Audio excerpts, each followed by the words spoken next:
Good evening. Just coming into the newsroom, the defense in the trial of Stacey Phelps has rested. He was the only witness in his defense. The former head of the American Indian Institute for Innovation did his best to explain away the evidence against him. Phelps is accused of fraud for backdating contracts.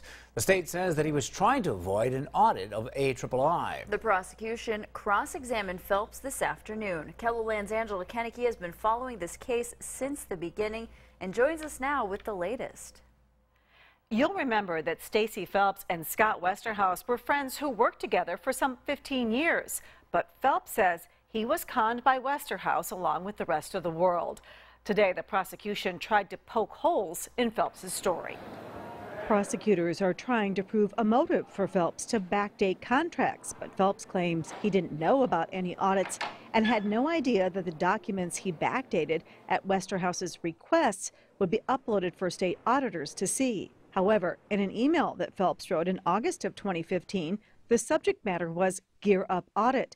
He wrote to Dan Gerke, director of Mid-Central Educational Cooperative, that based on the poking and probing by the Government Operations and Audit Committee, that Gerke should use more conservative estimates for the numbers of student success rate in Gear Up. The prosecution also outlined a series of texts and phone calls from August 5th of 2015 through August 11th, when Phelps backdated the contracts and emailed them back to Scott Westerhouse. Phelps says he doesn't remember talking to Westerhouse about the contracts during most of those conversations. In the original contracts between AIII and Mid-Central, AIII is named an administrator of Gear Up. In the second set of contracts backdated by Gerke and Phelps, AIII becomes a service provider. Phelps told jurors he saw it as the same thing. Prosecutors say that simple change in language could mean the difference between facing an audit or not.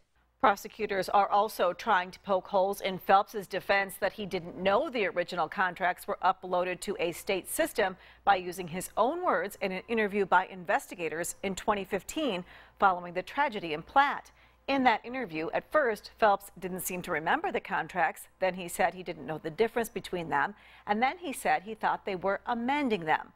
I'll be in the courtroom tomorrow as the case goes to the jury and bring you the verdict when it comes in.